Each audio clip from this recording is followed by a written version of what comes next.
Mexico City. In the main square, Aztec dancers are in less of a rush. Under their feet, covered by the modern streets, lies an older capital, a lost city of high-rise pyramids.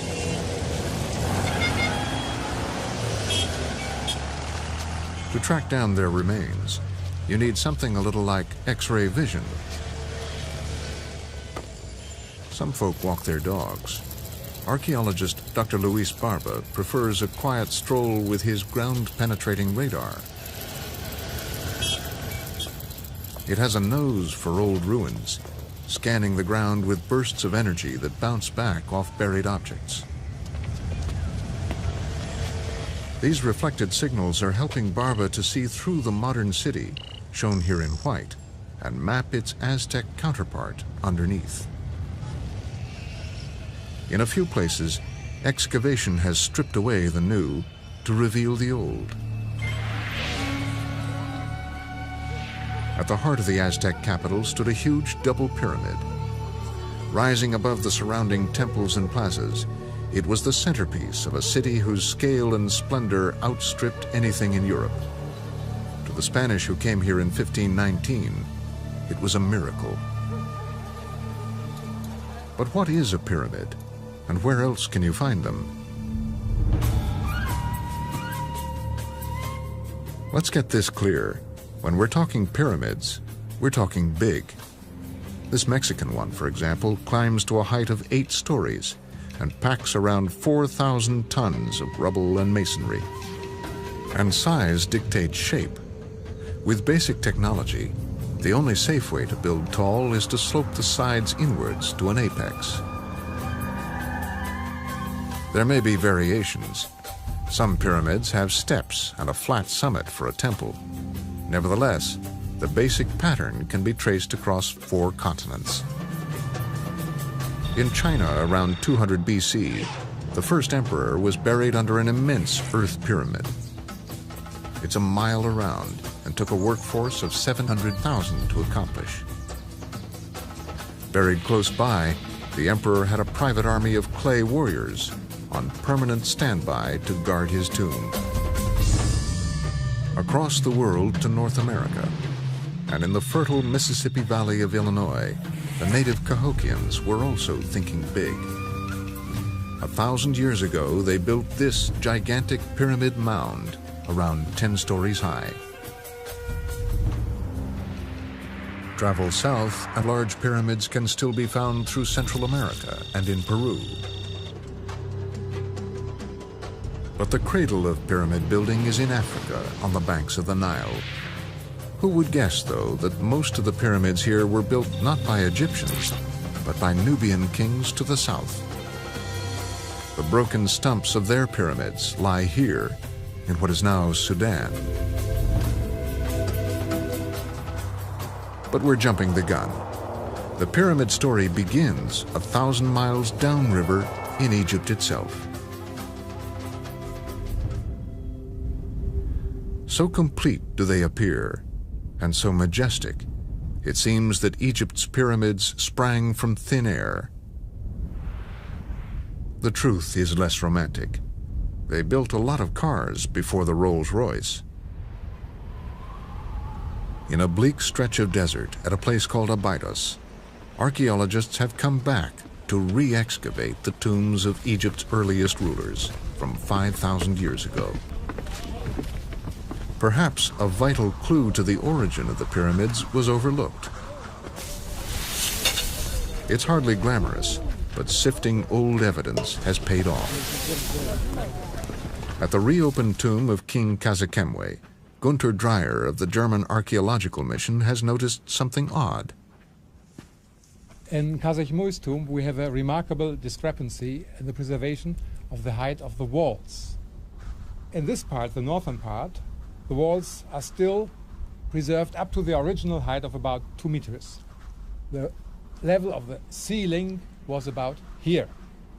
Whereas in this part of the tomb, the walls are squashed down to about half of the original height. But nothing is missing of the walls here.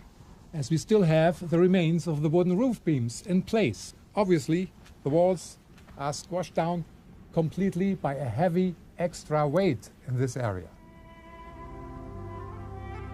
This heavy extra weight, according to Dreyer's reconstruction, was a large burial mound, a superstructure of some kind, placed above the center of Khazekemwe's tomb. A proto-pyramid, perhaps. A mile from the tomb is a vast and puzzling enclosure. Its gigantic mud brick walls rise 30 feet, yet there's nothing left inside. Whatever this was, it's clear that Khazekemwe liked his buildings on a monumental scale. But he wasn't the first to build a pyramid. That honor goes to his successor, King Djoser. Buried far to the north of Abydos, this was the man who launched the Pyramid Age.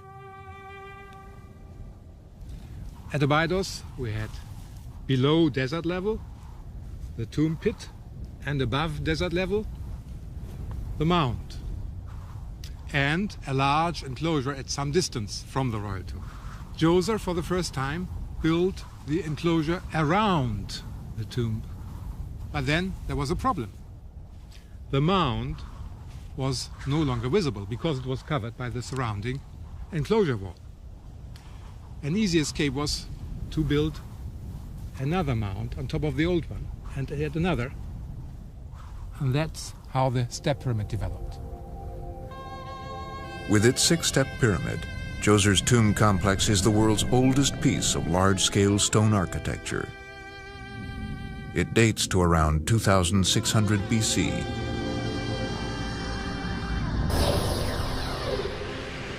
The pyramid itself, around 20 stories high, was a giant stepping stone towards the classic design. For the next 1,000 years, flat sides would be fitted as standard. The reason is anyone's guess. Perhaps they symbolized the rays of the sun, making a ramp to heaven. Whatever the intention, it was this man, King Sneferu, who pioneered the new geometry. But with his first serious attempt, things took a turn for the worse. This bulky prototype was too heavy for the soft desert sand and threatened to cave in under its own weight. Its top had to be bent in, and the result, frankly, was a bit of a mess. Back to the drawing board. Sneferu tried once more to fulfill his vision.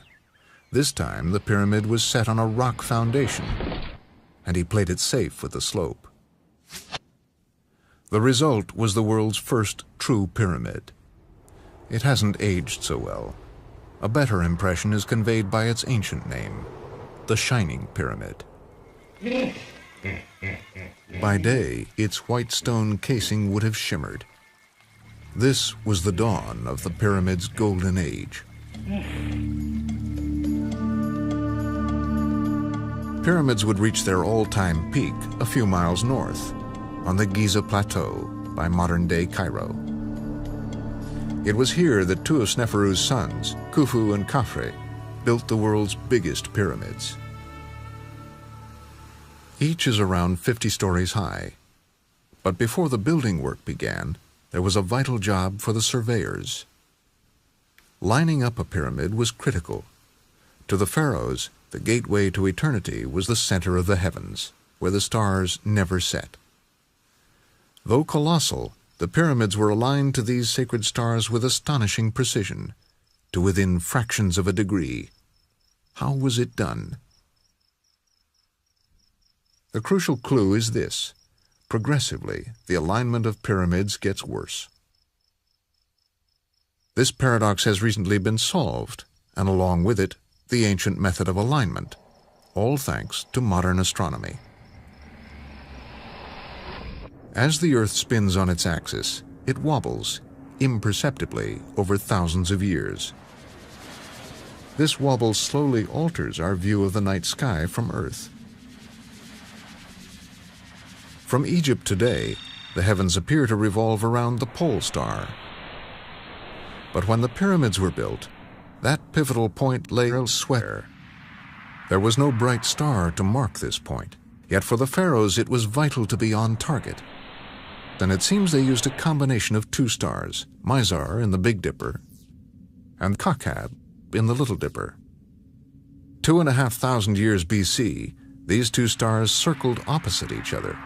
Once each night, they spanned the pole, one star dead above its twin.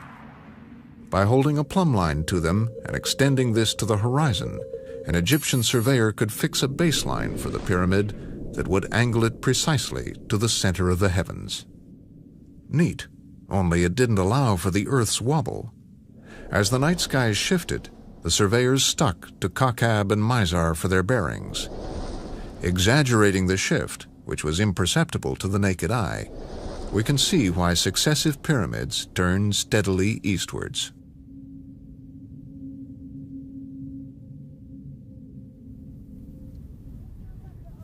Solving the mystery of alignment is one thing. Can we also discover how the pyramids were built?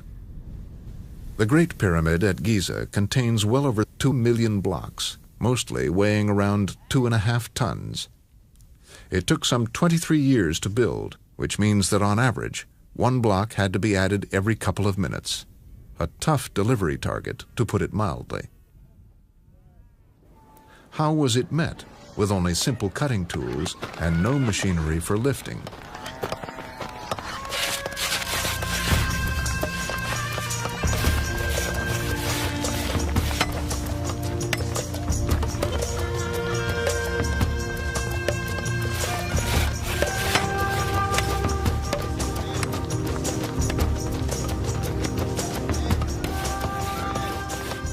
The workmen were grouped into gangs, each 1,000 strong.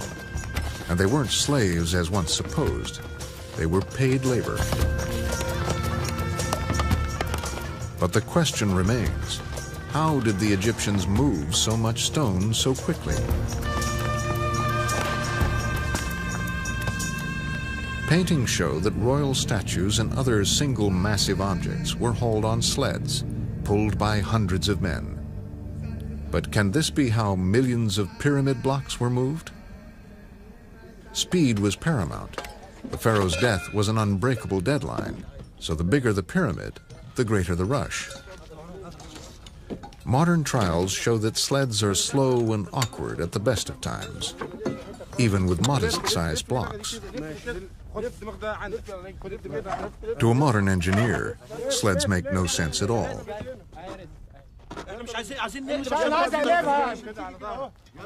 Well, I think anyone who's done a little bit of first-year engineering mechanics will realise that sleds are a highly inefficient way of moving any heavy objects because of the problems with friction and problems of manoeuvrability and so on.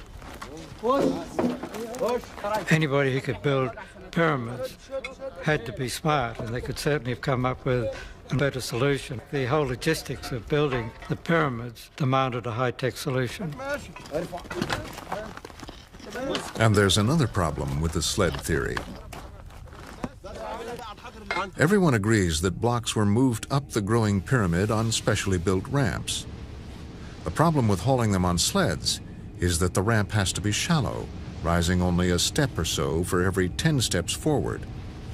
Such a gentle 1 in 10 slope would require an immense length of ramp.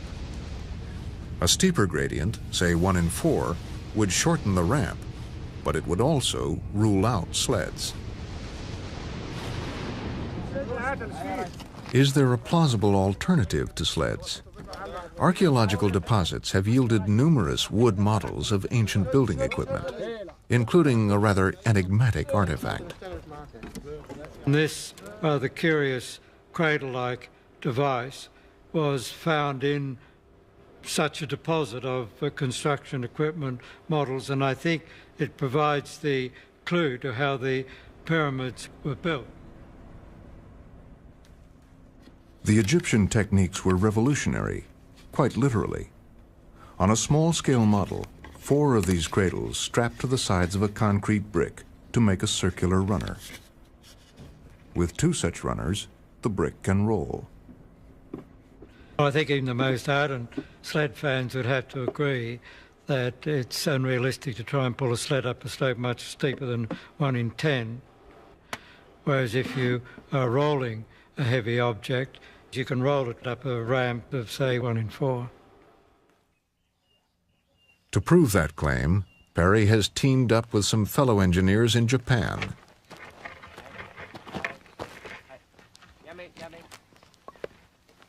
On a 1 in 4 slope, if you had a 2.5 ton block on a sled, it would require something like 60 to 80 men to pull it, which would be out of the question when you've got many stones being hauled at any one time. But with a rolling system, you need only a quarter the manpower. The tests that we did in Japan showed you could roll a 2.5 ton block up a 1 in 4 slope 15 metres long in less than a minute. If the Egyptians had figured out rolling, then the old sled theories are on a slippery slope. That all this sweat and toil was for one man's burial gives us an insight into the power of the pharaoh.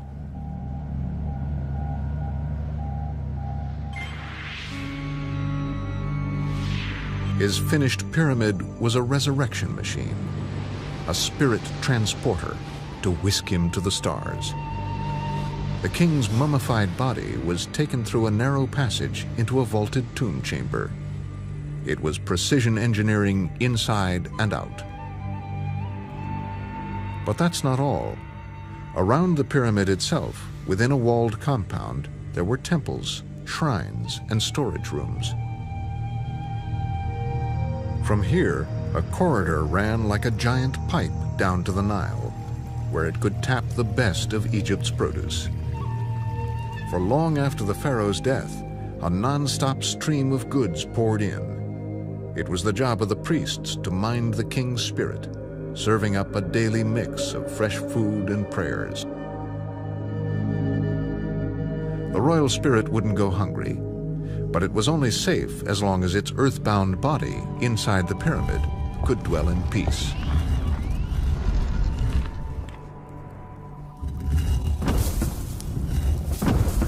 High-security granite sealed off the tomb. But all to no avail.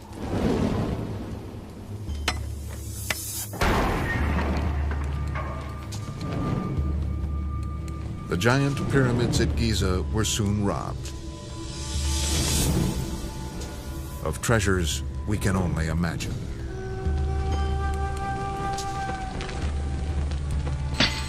The thieves, though, may have sparked a big change in pyramid design. For all their colossal size, these hulks had failed to protect. And abruptly, the pharaohs changed tack, drastically scaling down their pyramids.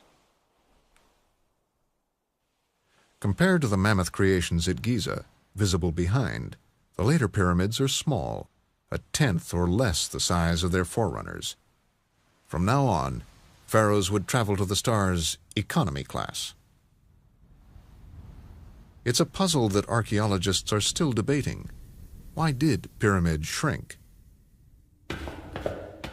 Vasyl Dobrev has scrutinized these smaller pyramids and thinks the answer is down here, inside the tomb chambers. A very striking difference that you see inside the smaller pyramids is that there are hieroglyphs cut into the walls of the tomb. Literally thousands and thousands of signs. At Giza we have absolutely nothing like this inside the pyramids. When we actually decipher these inscriptions, we discover that they are formulas or spells for the resurrection of the king. There are spells of all kinds. The pharaohs, some say, shall follow the destiny of the polar stars to eternal life. For Dobrev, such spells were the pharaoh's new insurance policy, more reliable than a fortress of stone. Once the king had these spells inside his tomb, it was not necessary anymore to build a big pyramid. He had a much better protection. At least that's what he thought. But others disagree. At his excavations in a non-royal tomb, Miroslav Barta is finding evidence to back up a much bigger claim.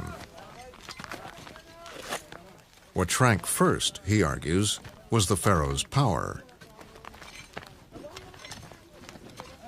The finely painted tombs of state officials bear witness to a new era.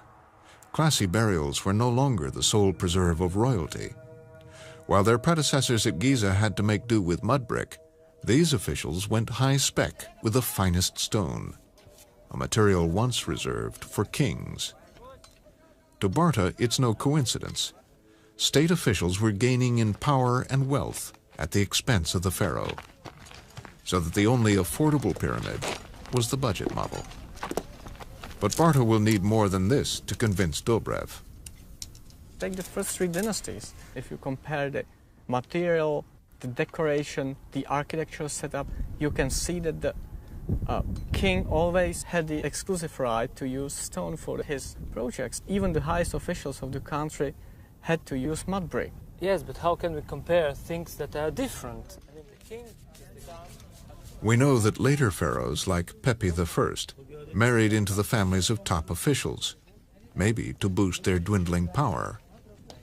A lot of powers, for instance, that Pepi I is forced to marry two daughters of a local official from Well, I don't know if Barbados. he was forced. Yeah, but he considered it necessary to ensure... It was just a nice Yeah. girl. She was beautiful. Yeah, Pepi but I, the brother I of this know. official became a vizier. I don't believe a word about this, because now we know that Pepi I... Whichever way you argue it, it wasn't over. The shrinking pyramid was going to shrink again. 800 years later, and 400 miles upriver.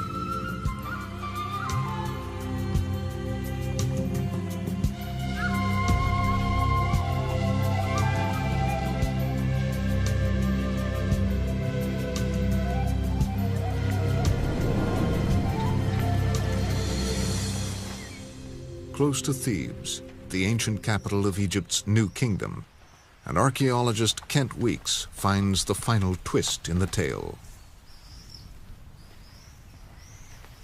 I suspect that most human societies have had some way of identifying different social classes. But if you're going to have a class system, you have to have a means of identifying what class an individual is part of.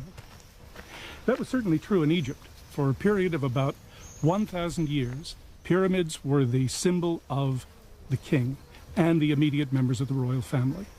But maybe around 1900, 1800 BC, there began a process that some people have called religious democratization, which means that a lot of the things that had formerly been restricted to the pharaoh, the royal court, now became increasingly available to ordinary members of Egypt's upper and middle class. And that certainly took place with pyramid building. Pyramids became high fashion, and the nouveau riche were quick to snap up the royal emblem. Below ground, the tombs were smartly decorated with paintings of their proud owners. Perched on top, the crowning glory was the pyramid. Not a very big structure by any stretch of the imagination, built of mud brick, not of huge limestone blocks, but nevertheless it is a pyramid form. And accompanying hieroglyphic texts tell who they were and why they were so important and so deserving of what only a few hundred years earlier had been a monument fit only for a king.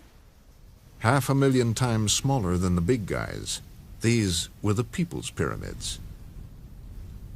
Structures on the mighty scale seen at Giza would never be raised again, at least not in Egypt.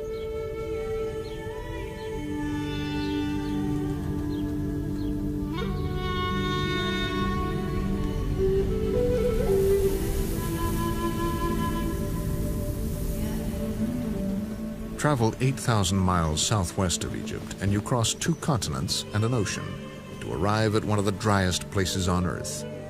In this coastal desert, the remains of ancient cultures still emerge from the shifting sands. Welcome to the Americas. It was along the coastline of South America, in what's now Peru, and at around the time of Christ, that the next great pyramid civilization would emerge. For a stretch of 200 miles, the desert is crossed by a half dozen or so rivers that run off the Andes. Just like the Nile in Egypt, each is a lifeline in an otherwise inhospitable land.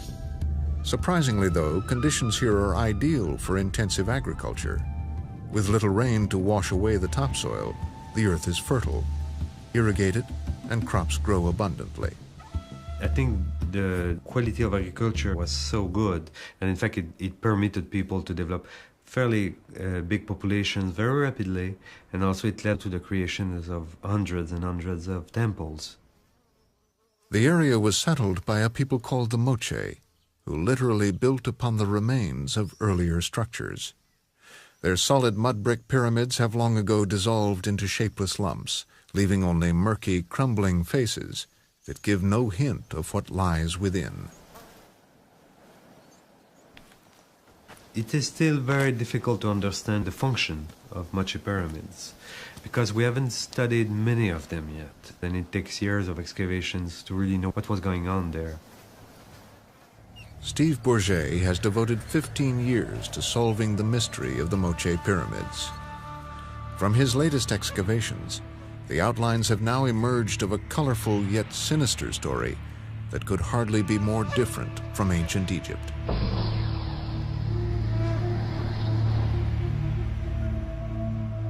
For decades, the Moche were known mainly by their artwork, especially by their jewelry and by their richly decorated pottery.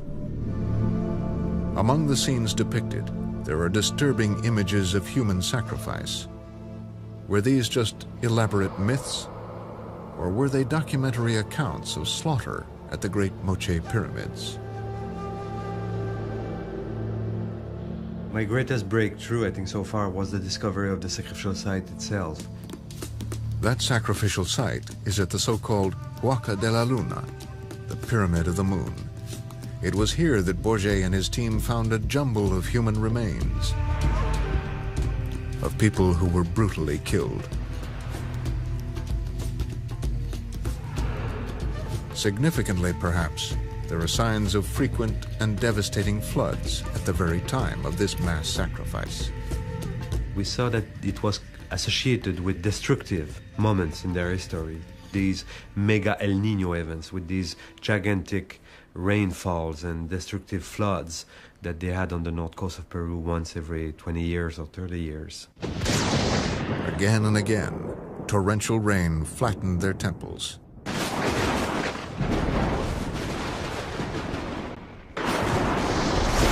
To the Moche, such catastrophes meant the gods were angry.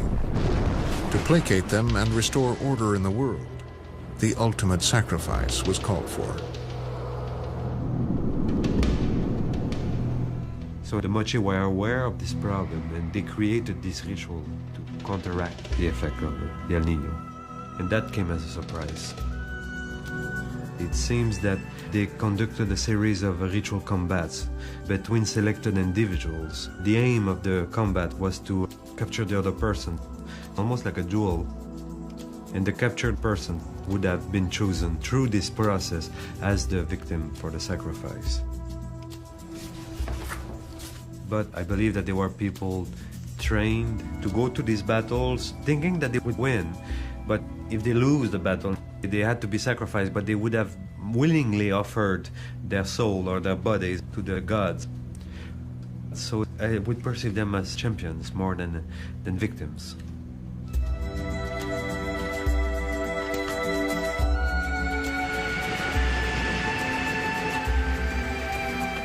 In a volatile and often violent climate, the Moche pyramids, it seems, were built not to honor their gods, but to appease them.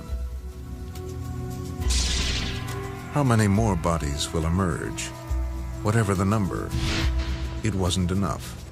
After flourishing here for 8 centuries, Moche civilization disappeared.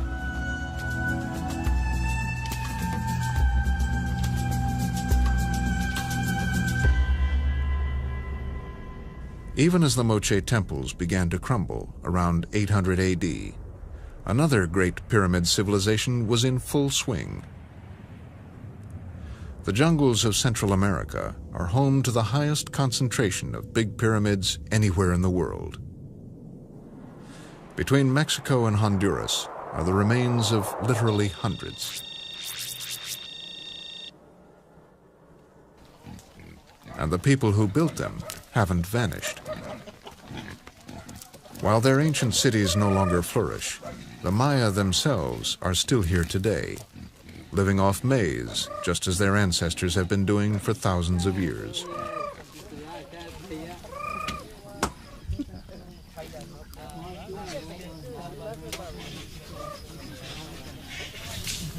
Cutting back the surrounding forests, archaeologists continue to find the remains of some of the world's most impressive, yet inscrutable monuments.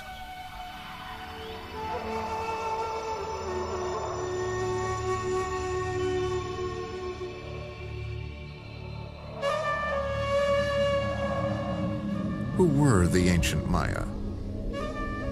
And were their pyramids also places of sacrifice, like those of the Moche?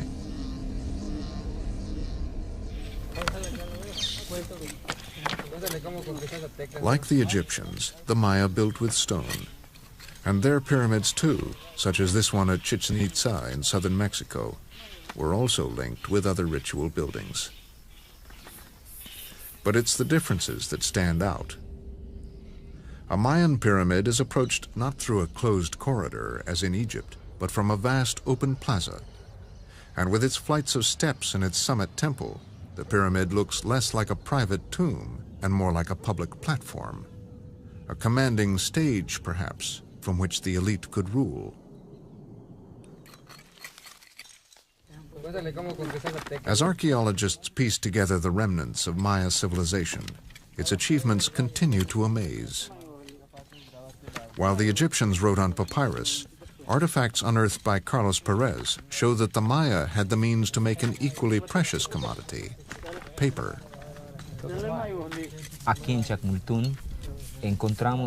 Here at Chacmultun, we have found something unusual.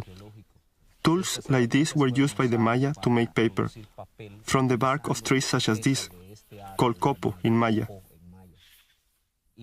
The paper was very important to pre-Hispanic Maya because they used it for writing books, for ceremonial things, and for keeping accounts. By at least 300 BC, the Maya had invented their own unique form of hieroglyphic writing. It's still only partly deciphered. They'd also worked out an efficient way of counting, adding, and recording dates using bars and dots. And by as early as 500 BC, they'd perfected an accurate 365-day calendar. They could predict events like eclipses far in advance. They also had a distinct ritual calendar, revolving on a shorter cycle. Running side by side, their calendars combined to fix the crucial dates in Maya life. From the tops of their pyramids, and even from observatories, astrologer priests tracked the stars and planets. By timing their rituals for auspicious dates, rulers sought to sway the fortunes of their people. At Chichen Itza, in the shadow of its main pyramid, they once gathered for a ritual worthy of ancient Rome. It was staged combat, Maya style, a kind of soccer, but played for the highest stakes. Stone panels, once in vivid color, adorned the ball court. On the right, the kneeling loser, head chopped off and serpents spurting from his neck. To the left, the victorious player, grasping his bloody trophy. Perhaps their victims were heroes, but it's hard to be sure. Of the countless books written by the ancient Maya, all but a few were destroyed by Spanish missionaries.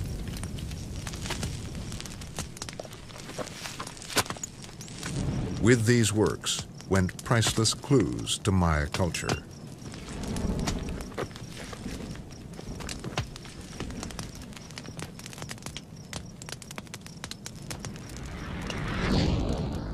But a new theory claims that one fundamental clue might actually lie below every major Mayan pyramid, so that what we're looking at is just the tip of the iceberg. Strangely, water is elusive in this jungle. The region is a limestone plain where rivers, instead of crossing the surface, run deep underground. Irrigation is impossible. The only year-round sources of water are the occasional caverns that descend into the earth. To the modern Maya, such caverns are still a lifeline and considered sacred. In the Maya region and far beyond, people have had an age-old fixation with caves. For many, they're still the home of gods. And to archaeologist Jim Brady, it all points downwards. The spiritual heart of these ancient cultures, he believes, was not the pyramid itself, but its secret cave. We know that pyramids represent Earth. They are called in the Maya area weats, hills, mountains. They represent the sacred mountain.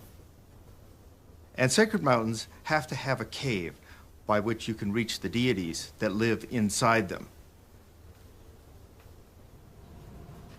All Amerindian people have a special appreciation and attachment to Earth as a sacred and animate entity.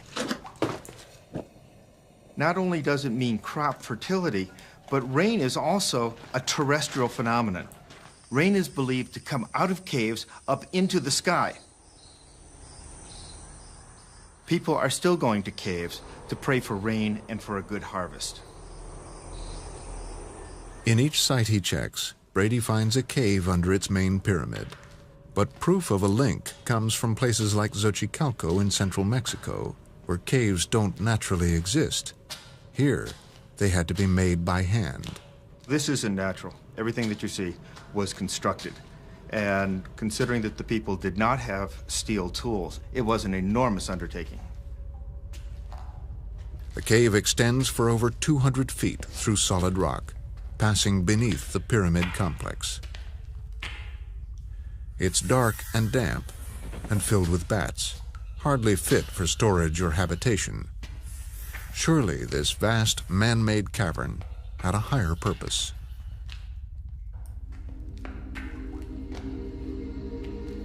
The most spectacular thing that marks it as a ritual cave is a skylight entrance in which you can control the light and can actually measure the passing of the seasons. You have the sun marked here on the floor, and you're linking earth and sky, the two aspects of the universe. You're talking about ritual space at the very center of the site. Probably only the priesthood and the king had access, so rituals of the highest order would be conducted here.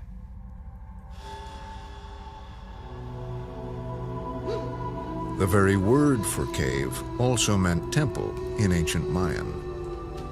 Brady has little doubt that many more temple caves will come to light under pyramids.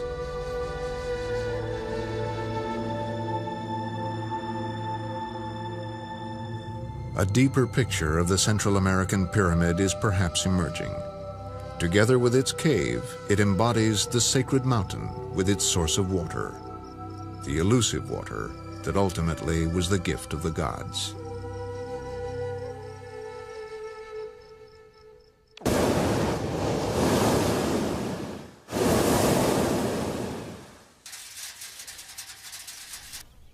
So much for the underground. What stands above ground has a far more earthly purpose. It's something that Jim Brady can grasp more easily from the air. For it wasn't just the gods whom the ancient rulers sought to impress with their pyramid temples and their shows of human sacrifice. From Egypt to Mexico, from China to Peru, pyramids were meant to cow the masses. Bountiful crops mean a burgeoning population, and as numbers grow, so does the need for social control. That must have been true here at Teotihuacan in central Mexico, the largest pyramid city in the Americas. What you can see here, and you can't appreciate on the ground, is the enormous size of this city. It's stretched for miles. There were probably between 100,000 and 250,000 people living here at its height at 700 AD. In Europe at that time, nothing could compare. The centerpiece was the colossal Pyramid of the Sun, its base equal to that of the Great Pyramid in Egypt. This was propaganda, plain and simple, a reminder to the masses of who was really in charge.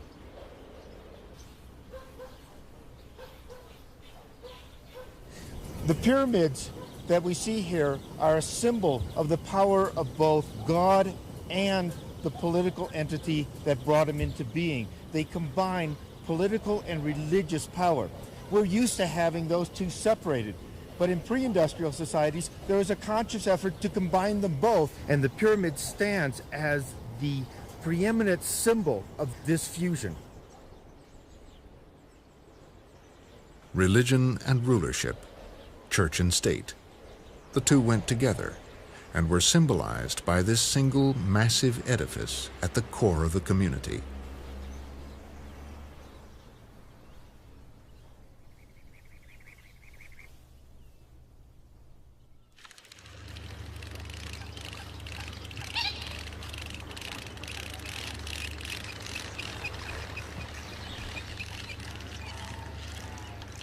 Egypt's pyramids had certainly shown who was boss, but did the Egyptians also practice human sacrifice? Until recently, we didn't have a definitive answer. Now, thanks to some recent archaeological excavations at the site of Abydos, the answer apparently is yes, but for a very, very brief period of time. A time at the very beginning of Egyptian civilization, lasting perhaps 300 years, when the servants of dead kings were, it seems, sent with their masters into the next world. What's more remarkable is that the practice was abandoned, never to return. But of course, water here was never a problem. The River Nile is one of the calmest, most predictable rivers on Earth. Every summer it would flood, but gently, not destructively, providing water for irrigation, for crops, for people and animals.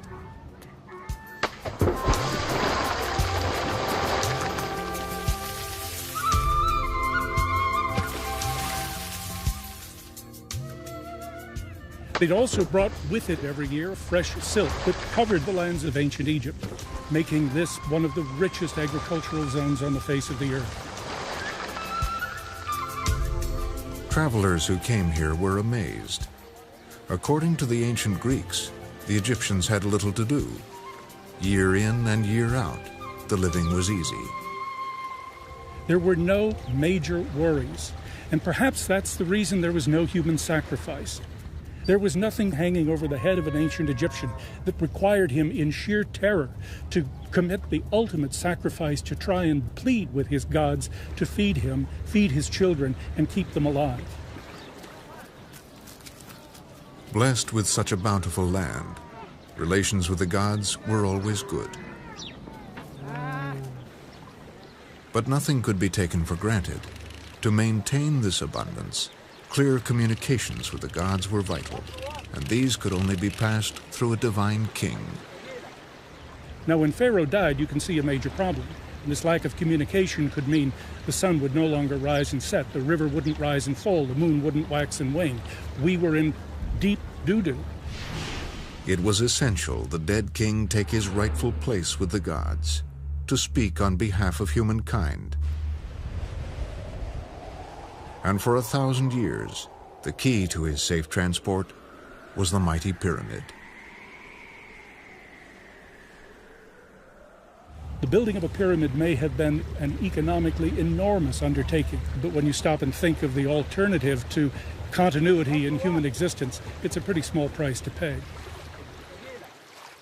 But the pyramid story has a final and bloody chapter.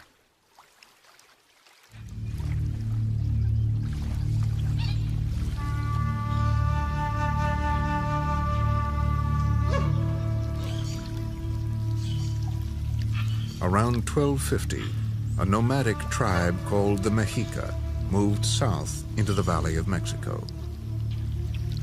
More widely known as the Aztecs, They were soon feared by the surrounding tribes. Though outnumbered at first, they settled the land and prospered. Before long, these corn farmers were growing into a terrifying superpower.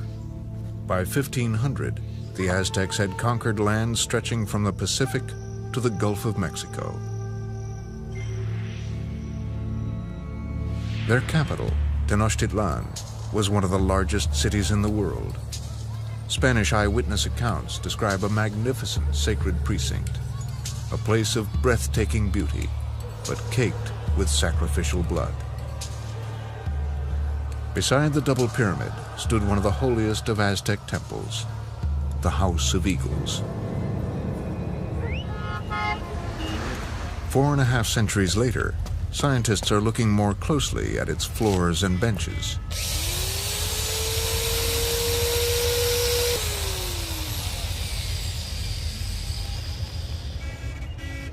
How accurate were those eyewitness accounts? Hundreds of samples have been gathered and analyzed for blood and other substances.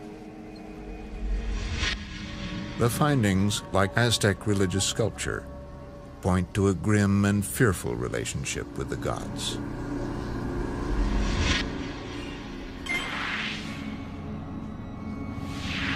By carefully mapping their results, the scientists can show us exactly where burning incense dripped onto the floor and where human blood soaked in. Artwork shows that the blood was poured from bowls over the Aztec god of death. It was blood from ritual self-mutilation, devoutly offered. But the Aztec gods also demanded sacrifice, and they had an unquenchable appetite for human hearts.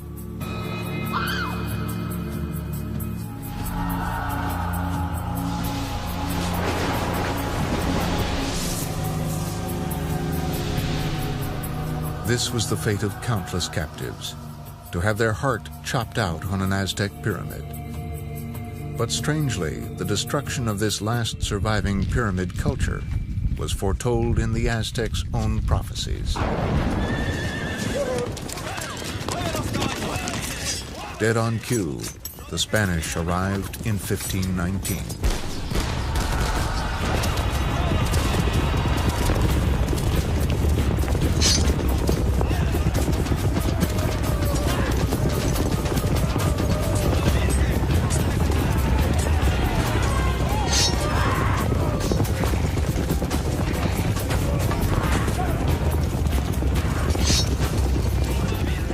Fighting from horseback with steel and shot, the conquistadors swiftly crushed Aztec civilization and buried it under their own city. And with this savage blow, pyramids faded into history.